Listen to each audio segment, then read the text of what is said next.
നമസ്കാരം. അമേരിക്കയിൽ നടന്ന പ്രഭാഷണ പരമ്പരയിൽ രാഹുൽ ഗാന്ധി ഉച്ചരിച്ച ഓരോ വാക്കും ബി.ജെ.പിയുടെ ഉറക്കം കെടുത്തുകയാണ്. രാഷ്ട്രീയ സ്വയം സേവക് സംഘം ചില മതങ്ങളെയും ഭാഷകളെയും സമുദായങ്ങളെയും മറ്റുള്ളവരെക്കാൾ താഴ്ന്നതായി കണക്കാക്കുന്നുവെന്നും ഇന്ത്യയിലെ പോരാട്ടം ഇതിനെക്കുറിച്ചാണെന്നും ഇതിൽ കക്ഷി രാഷ്ട്രീയമില്ലെന്നും രാഹുൽ ഗാന്ധി വ്യക്തമാക്കി. വാഷിംഗ്ടൺ ഡിസിയിലെ വിർജീനിയ പ്രാന്തപ്രദേശമായ ഹെർഡനിൽ നൂറുകണക്കിന് ഇന്ത്യൻ വംശജരായ അമേരിക്കക്കാരുടെ സമ്മേളനത്തെ അഭിസംബോധന ചെയ്ത രാഹുൽ ഗാന്ധി ആദ്യം പോരാട്ടം എന്താണെന്ന് നിങ്ങൾ മനസ്സിലാക്കണം എന്ന് ആവശ്യപ്പെട്ടു. പോരാട്ടം കേവലം രാഷ്ട്രീയമല്ല, അത് കുറെ കൂടി ആഴത്തിലുള്ളതാണ് എന്നും വ്യക്തമാക്കി. മുൻനിരയിലെ സിഖ് മതസ്ഥനായ ഒരാളെ നോക്കി തലപ്പാവ് ധരിച്ച സഹോദര, നിങ്ങളുടെ പേരെന്താണ് എന്ന് ചോദിച്ച രാഹുൽ ഗാന്ധി, ഇന്ന് ഇന്ത്യയിൽ ഒരു സിഖുകാരന് തലപ്പാവ് ധരിക്കാൻ അനുവദിക്കുമോ അതോ കടവള ധരിക്കാൻ അനുവദിക്കുമോ എന്നതിനെ കുറിച്ചാണ് പോരാട്ടം എന്ന് ഓർമ്മപ്പെടുത്തി. ഒരു സിഖുകാരൻ എന്ന നിലയിൽ വിശ്വാസിക്ക് ഗുരുദ്വാരയിൽ പോകാൻ കഴിയണം, അതിനാണ് പോരാട്ടം. ഒരു മതത്തിൽ വിശ്വസിക്കുന്നവർക്ക് മാത്രമല്ല, എല്ലാ മതങ്ങൾക്കും വേണ്ടിയുള്ളതാണെന്നും രാഹുൽ ഗാന്ധി വ്യക്തമാക്കി. 4 ദിവസത്തെ അമേരിക്കൻ സന്ദർശനത്തിനെത്തിയ രാഹുൽ ഗാന്ധിക്ക് വിവിധ കേന്ദ്രങ്ങളിൽ വമ്പിച്ച വരവേൽപ്പാണ് ലഭിച്ചത്. ഡാളസിലായിരുന്നു ആദ്യ പരിപാടി. തുടർന്ന് വാഷിംഗ്ടൺ ഡിസിയിലെത്തിയ രാഹുൽ RSSന്റെ നയങ്ങളെയും ഇന്ത്യയെക്കുറിച്ചുള്ള അവരുടെ കാഴ്ചപ്പാടിനെയും വിമർശിച്ച് രംഗത്തു വന്നു.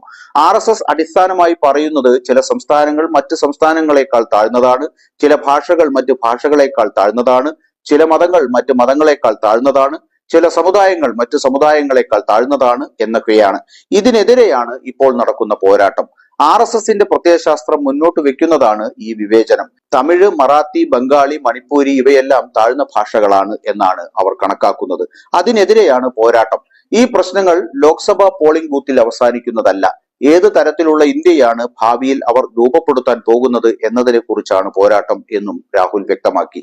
ഏത് പ്രദേശത്ത് നിന്നുള്ളവരാണെങ്കിലും നിങ്ങൾക്ക് ഓരോരുത്തർക്കും നിങ്ങളുടെ ചരിത്രമുണ്ട്, നിങ്ങൾക്ക് എല്ലാവർക്കും നിങ്ങളുടെ പാരമ്പര്യമുണ്ട്, നിങ്ങൾക്ക് എല്ലാവർക്കും നിങ്ങളുടെ ഭാഷയുണ്ട്. അവയോരോന്നും ഓരോരുത്തർക്കും മറ്റേതൊരു കാര്യത്തെയും പോലെ പ്രധാനവുമാണ്. BJPക്ക് ഇന്ത്യയെക്കുറിച്ച് ഒരു ധാരണയും ഇല്ലെന്ന് പറഞ്ഞ രാഹുൽ ഗാന്ധി ഇന്ത്യ BJP കരുതും പോലെ ഒരു ഏകകമല്ലെന്നും വിവിധ സംസ്ഥാനങ്ങളുടെ യൂണിയനാണെന്നും വിശേഷിപ്പിച്ചു. നമ്മുടെ ഭരണഘടനയിൽ അത് വ്യക്തമായി എഴുതിയിട്ടുണ്ട്. ഇന്ത്യ, അതായത് ഭാരതം, സംസ്ഥാനങ്ങളുടെ ഒരു യൂണിയനാണ് എന്ന് ഭരണഘടനയിൽ വ്യക്തമായി എഴുതിയിട്ടുണ്ട്. ഭാഷകൾ, പാരമ്പര്യങ്ങൾ, ചരിത്രങ്ങൾ മുതലായവയുടെ കൂടിച്ചേരലാണത്. ഇതൊരു യൂണിയൻ അല്ലെന്ന് പറയുന്നവരുടെ ആസ്ഥാനം നാഗ്പൂരിലാണ്. RSSനെ പേരെടുത്ത് പരാമർശിക്കാതെ രാഹുൽ കാര്യങ്ങൾ വിശദമാക്കി. അമേരിക്കയിലെ പ്രവാസികളെ അഭിസംബോധന ചെയ്ത രാഹുൽ ഗാന്ധി അവരെ ഇന്ത്യയുടെ അംബാസഡർമാർ എന്നാണ് വിശേഷിപ്പിച്ചത്. ലോകത്തിലെ 2 മഹത്തായ രാജ്യങ്ങൾക്കിടയിലുള്ള പാലമാണ് നിങ്ങൾ.